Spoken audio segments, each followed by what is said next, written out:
Entonces, bueno, contarles un poco que la propuesta se llama Cuentos que construyen paz y ha sido una experiencia que comenzamos a trabajarla eh, con la doctora Evelyn Cerdas, también docente del IDELA.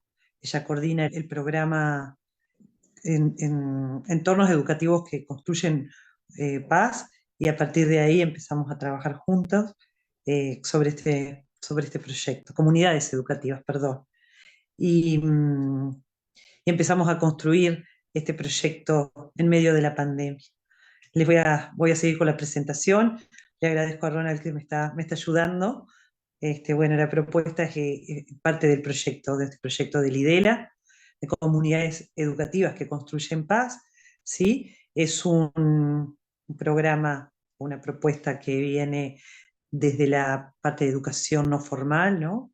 El punto más interesante es justamente facilitar desde la educación no formal procesos pedagógicos para la construcción de paz en comunidades educativas y desde los proyectos de extensión, desde la educación no formal, ¿no? Articulando experiencias con las comunidades educativas. Se busca, por supuesto, la participación activa, crítica, creativa para transformar la realidad escolar, familiar y comunitaria y generar espacios de convivencia pacífica. Yo creo que, bueno, ese es como el punto clave, ¿verdad? Poder generar ese espacio de construcción armonioso, pacífica, ¿no? Desde donde hacer las paces, desde la educación, que no solo va a tener en cuenta a los niños y niñas, a niñas y niñas, sino también a toda la comunidad, desde los docentes, desde los equipos y desde sus familias, ¿sí? Bueno, en este caso puntual, esta experiencia, sí, nosotros hablábamos de que, bueno, es una experiencia como vivida como proceso. ¿Por qué? Porque, bueno, trabajar educación para la paz, educación en derechos humanos, es algo que es un continuo y que de alguna manera, si bien esta propuesta empieza en el 2021, a través de lo que Evelyn ya venía trabajando, era el Festival para la Paz, y contribuyendo a la creación y difusión de espacios participativos. En el 2021 lo que se propuso justamente y en medio de la pandemia de COVID-21 fue generar un espacio de trabajo en torno a la construcción de paz como un tiempo también de intercambio, ¿verdad? Construyendo esta red de ideas que fueron dando forma a cuentos constructores de paz. Se apostó a la creación y a una elaboración con equipos interdisciplinarios, con las niñas y con los niños de las escuelas de la Regional de Heredia del Ministerio de Educación Pública de Costa Rica. Las escuelas con las que se trabajó fue Escuela Finca Guararí, Escuela Miguel Ángel Bonilla, Escuela Rubén Darío y Escuela Santiago. En esta primera instancia, lo que hicimos justamente fue esto, crear un espacio de participación que fue, ahora lo voy a comentar en la parte metodológica, ¿verdad? A través de talleres virtuales, porque recordemos que estábamos en pandemia y eso, bueno, implicó un trabajo diferente, ¿sí? Pero como algo muy rico fue el encuentro de las escuelas, ¿sí? Y desde el interés, ¿verdad?, de poder participar y formar parte del proceso. Empezamos trabajando con una metodología que incluyó 6 talleres lúdicos. Se intentó sobre todo, más allá de que el contexto y de repente la forma que fue, esta forma remota o virtual, eh, implicó, bueno, crear como estrategias de trabajo para poderlo sostener, ¿verdad? Fueron 6 talleres donde lo que se brindaba a quienes participaron, que eran integrantes de equipos interdisciplinarios y docentes, y ellos luego llevarían el trabajo a las aulas en aquellos momentos que las clases se pudieran hacer presenciales, en aquellas instancias donde tenían clases virtuales. Entonces, la idea básicamente fue esto, ¿no? Tener un espacio de encuentro entre, entre los participantes adultos, ¿sí? Y que fue, bueno, como en una especie de estrategia de ensayo, manera extraordinaria a las formas cotidianas que teníamos, porque la propuesta de comunidades educativas ya venía desarrollándose, pero con talleres presenciales. En medio de la pandemia, lo que hicimos fue justamente llevarlos a esta modalidad remota, ¿no? Se buscó todo el tiempo que fuera un abordaje inclusivo, integrador, solidario, diverso, proponiendo o promoviendo herramientas creadoras de paz. De alguna manera, lo que se buscó desde lo metodológico, que también fuera una metodología sustentada en una educación en derechos humanos, ¿verdad? Por eso se buscó que fuera respetuosa, que se integrara, que se pudiera tener en cuenta las diversidades, que si bien eran escuelas que pertenecían a una región, la de Heredia y en Costa Rica, implicó ver las realidades de cada institución. Se hizo un énfasis o un foco en la parte cualitativa, desde un enfoque cualitativo, pero siempre tomando en cuenta las voces y los relatos de quienes participaron, ¿no? Y bueno, y una parte del cierre de esta primera etapa del proceso era construir un libro con los cuentos producidos, que fue cuentos que producieron los alumnos y alumnas, pero también los que salieron de estos talleres que fueron con sus referentes institucionales, o sea que este libro incluye cuentos de docentes, trabajadores sociales, psicólogos y algunos que se hicieron también en forma conjunta. Entonces creo que lo rico de este cierre, de esta primera etapa, es justamente un encuentro de toda la población y de toda la población educativa, ¿verdad? Bueno, acá no es menor que me interese traer en esta forma de abordaje, ¿no? Y de generar un, un encuentro que siempre priorizó la armonía, pese a las situaciones que se estaban viviendo, generar una educación, la educación, como dice Paulo Freire, es la educación verdadera es la praxis, reflexión y acción del hombre sobre el mundo para transformarlo. Y creo que sin querer ser demasiado ambicioso con este proyecto, apeló a eso, ¿verdad? En un momento de tanta incertidumbre, generar de alguna manera nuevas formas de transformación y de creación, ¿verdad? Desde estas reflexiones, pero también con esta parte práctica. La comunidad educativa, como les decía, fue el eje del proyecto y también fue la población esencial, ¿no? En la construcción de una cultura de paz. En el centro escolar, pero también intentando que esos aprendizajes tuvieran otro alcance cuando eran también posible que llegaran a los hogares. Sobre todo porque algunas de estas instancias transcurrieron desde cada hogar y no presencialmente en la escuela. Esto implicó también como este espacio medio extraordinario del que hablábamos hoy, fueron 6 talleres donde, bueno, implicó cambiar fechas, mover horarios, porque, bueno, a veces las condiciones no eran las mejores, ¿no? Fue un tiempo fundamentalmente de escucha y de preocupaciones, ¿no? Se abordaron diversos temas que venían un poco también en virtud de la situación y desde lo que veían los equipos dentro de las escuelas y en la casa de cada uno de sus alumnos, ¿no? Desde el acercamiento que fueron teniendo, ¿no? La educación considerado, ¿no? Como este medio fértil, semillero para generar acciones transformadoras de la condición humana, las estructuras sociales y los patrones culturales que muchas veces promueven la injusticia social, la violencia a los derechos humanos y la dignidad de las personas. Estos también fueron como los ejes que nosotros intentamos considerar en todo tiempo, ¿verdad? Y en cada uno de los encuentros. Eh, que no se violentaran los derechos y sobre todo que se considerara al otro desde su propia dignidad, ¿no? Acá me parece interesante también poder pensar, me parece que es muy vigente también pensándolo en el tiempo de hoy, post pandemia y por la situación de repente de violencia, de violación de derechos humanos que estamos viviendo a través de guerra, tomar las palabras que trae el exdirector de UNESCO, donde justamente él plantea la educación debe dar un giro total a su actual dirección, pero no un giro técnico, sino humano. Las nuevas generaciones deben reinventar la paz en el actual contexto lleno de artificios, de instrumentos tecnológicos, pero vacío de dirección y objetivos éticos. Y acá creo que, bueno, esta es como una premisa que nos invita a pensarnos a todos, educadores, ¿verdad? Este, buscar justamente cómo abordamos estos vacíos y tener siempre en cuenta estos objetivos éticos, ¿no?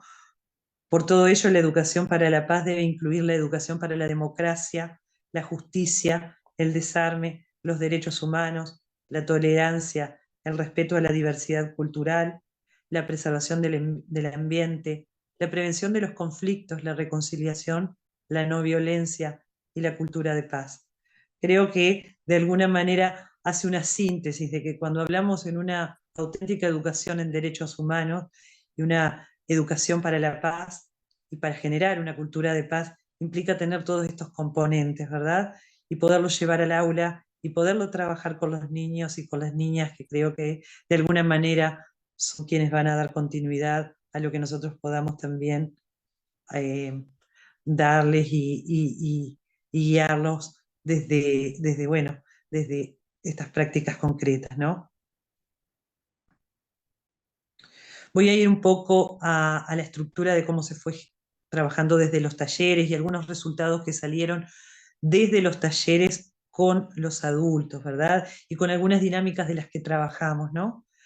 Eh, Priorizamos esto, de que fuera un espacio realmente de encuentro, donde en todo momento se revalorizó las palabras desde los múltiples modos de ver el mundo, que se pudieran expresar libremente desde las diversidades y de los relatos que venían a contarnos sobre la paz. Esto fue en estas primeras instancias con los adultos participantes, ¿verdad? Y allí se generaron dinámicas donde ellos primero pasaron por la experiencia de construir cuentos y desde su propia experiencia poder después ir a trabajar con los estudiantes, ¿verdad?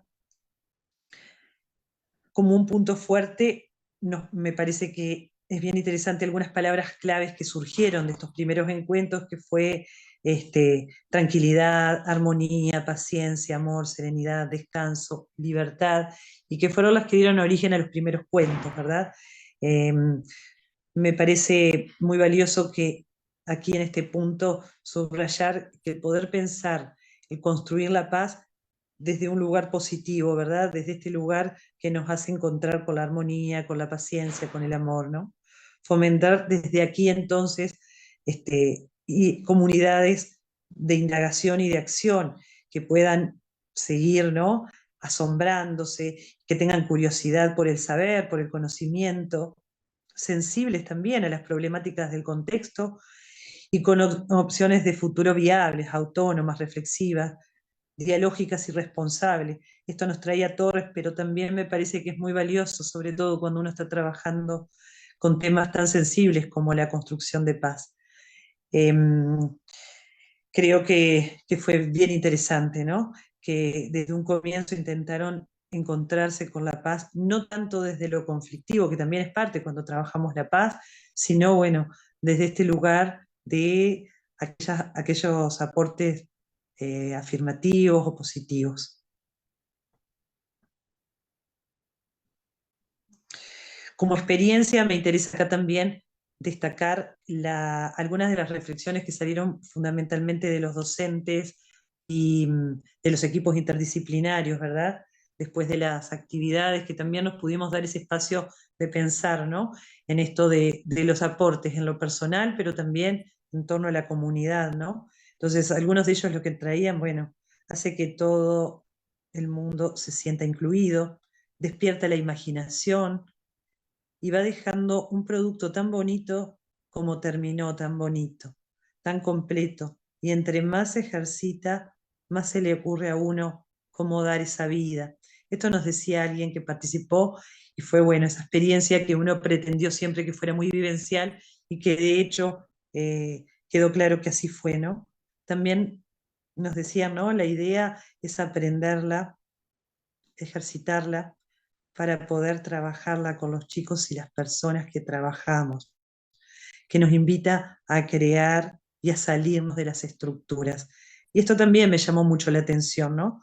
Porque incluso cuando trabajamos con los equipos, traía mucho esto, ¿no? Como muchas veces por ser adultos nos quedamos muy en esa estructura institucional donde somos los que vamos a dar al otro, ¿no? Que en algún momento Freire tan cuestionaba con esta mirada desde la educación bancaria y justamente apostar a una educación liberadora, cuestionadora, ¿verdad? Desde la reflexión, desde la crítica, ¿no? Y bueno, también fue la percepción, ¿no? El desestructurarse porque implicó para quienes participaron pasar por la experiencia, para desde su propia experiencia acercarse después al aula, ¿no? Es un trabajo en equipo, también cuando uno trabaja con los chicos puede hacer un trabajo en equipo que ellos se sientan con esa responsabilidad de aportar, que también, bueno, viene en esta misma idea, ¿no? De trabajar en equipo para después también generar un espacio grupal y de equipo con alumnos y alumnos. Alguien más nos decía, me devolví a la infancia. Perdón, Ronald, capaz que te pido, porque está bueno esta última reflexión. Me devolví a la escuela. Cómo son cosas que casi nunca se hacen, es poner a trabajar la imaginación. Esto de poder pasar, de poder crear cuentos, implicó también encontrarse con algo que de repente uno a veces lo olvida, ¿no? Y creo que eso también llenaba mucho de energía y de ganas de seguir trabajando, ¿no? Ahora sí pasamos a la siguiente. Nos sentimos orgullosos, esto también nos traían desde las escuelas, después sobre todo eh, de haber hecho el trabajo con los chicos y donde siempre hubo una buena recepción, ¿no? Fue un trabajo eh, que se buscó en todo momento, que fuera lo más horizontal posible, ¿verdad? Y a la escucha de lo que cada uno y cada una podía traer, ¿verdad? Nos sentimos orgullosos de nuestros alumnos de segundo ciclo por su participación y aporte, perdón, en la confección de estos cuentos, como también nos complace la participación de dos personas estudiantes con trastorno de espectro autista, que con su talento y grandes habilidades se permitieron soñar y dejar volar su imaginación, regalándonos sus maravillosos relatos. Yo creo que lo rico de esa experiencia, de estas experiencias, ¿no? Es encontrarnos con esta diversidad, ¿sí? Y con esta posibilidad y oportunidad de generar un cuento o un relato, ¿no? El proyecto se trabajó con estudiantes de cuarto grado, algunos tienen necesidades educativas especiales, déficit de atención, visión o condiciones de salud específicas. Mostraron mucho interés en sus participaciones y fueron muy creativos. Y eso también me parece como muy, muy valioso, ¿no? Que aparezca el interés. Y el interés siempre debe partir de los adultos, que somos capaces de motivar, ¿sí? Y de generar esa capacidad de asombro, de curiosidad de la que hablábamos hoy, ¿sí? Y de reconocimiento a sus logros, ¿no? Creo que eso habla un poco de lo que fue este proyecto en un tiempo un poco particular, porque realmente era esa incertidumbre de que, bueno, vamos a ver cuándo podemos estar con los chicos y con las chicas. Entonces implicó un trabajo bien, bien diferente, ¿no? Acá, bueno, a modo también como de ir cerrando y un poco lo que a uno le deja esta experiencia, justamente primero esta sensación de que se puede trabajar con los chicos, con las chicas, con los equipos, desde este lugar generador, en un espacio quizá muy concreto como una escuela, pero que sin embargo hoy lo traía al principio, son como los semilleros, ¿verdad? Para seguir construyendo, ¿no? Eh, es también dar la posibilidad de escuchar las voces. Los cuentos justamente nos vienen a invitar desde ese lado, ¿no? Sus relatos son las voces, son sus percepciones, son sus miradas, su imaginación puesta ahí, en marcha. Y generar un espacio de intercambio para compartir con otras niñas y otros niños, con otros adultos, ¿no? Freire nos decía entonces que la educación debe servir para que tanto los y las educadoras como los y los educandos aprendan en conjunto a analizar y comprender la realidad social en la cual se encuentran insertos, para poder así escribir la propia historia, buscando que las personas aprendan a entender críticamente el contexto en el que viven y a cómo actuar para transformarlo. Y creo que algo de eso se intentó y también se encontró, ¿verdad? Porque cuando uno lee los cuentos, uno se encuentra con sus propias vivencias, ¿no? Con sus propias realidades, que son distintas. Entonces, creo que parte del proceso de este proyecto implicó esta generación de cuentos que sirvió para analizar y comprender realidades en las que vive cada uno, ¿verdad? Y desde allí poder transformar, siempre, siempre generando un entorno de armonía y de paz, ¿no? Este proceso de trabajo logra un cierre con la compilación de cuentos en un libro que son la expresión de las voces de quienes fueron formando parte y dejando su huella desde sus lenguajes, sus palabras, relatos portadores de una parte de su realidad en la búsqueda de resolver situaciones concretas, desde sus imaginarios y en un clima de armonía y paz, como recién les decía. Creo que la riqueza vino por ahí y, y bueno, hacer un cierre de esa primera etapa de este proceso con un libro, también para todos, pero sobre todo para niñas y niños, fue algo muy enriquecedor. Poder acercarse a una sala de Lidela, como fue el año pasado cuando hicimos el cierre, recibir su libro, ¿sí? Poder, algunos leyeron sus cuentos a toda su familia, fue, bueno, un cierre que valió, creo que ahí está el proyecto más grande, ¿no? Y bueno, como para ir cerrando, voy a dejar una frase que a mí me llega mucho, que es de Eduardo Galeano, uruguayo, sobre todo cuando hablamos de la utopía, ¿no? La utopía parece que tiene que ver un poco con los sueños o con aquellas cosas que queremos alcanzar y que a veces las vemos muy lejos. Y Galeano decía que la utopía está en el horizonte. Camina 2 pasos y ella se aleja 2 pasos y el horizonte se corre 10 pasos más allá. Entonces, ¿para qué sirve la utopía? Para eso. Sirve para caminar. Y creo que, bueno, en lo personal, este proyecto me permitió seguir caminando y seguir pensando y seguir construyendo en las comunidades educativas, ¿verdad? Como para cerrar, quería justamente contar también que en este 2023 el proyecto de cuentos que construyen paz se pudo ampliar y se continúa trabajando y se sumaron no solo Costa Rica, escuelas de Costa Rica, sino que pudimos incorporar o que se incorporaran a trabajar 5 países más, entre ellos, por supuesto, que para mí es una alegría inmensa que esté Uruguay, está Argentina también, Brasil, Guatemala, México y, por supuesto, Costa Rica. Yo agradecer profundamente porque he podido trabajar en un espacio muy, muy, muy cuidado y donde siempre tuve la posibilidad de trabajar con libertad y con respeto y bueno, y al apoyo inmenso de Lidela, porque este trabajo se hizo desde Lidela y se continúa haciendo desde Lidela y desde la Universidad Nacional. Así que muchísimas gracias.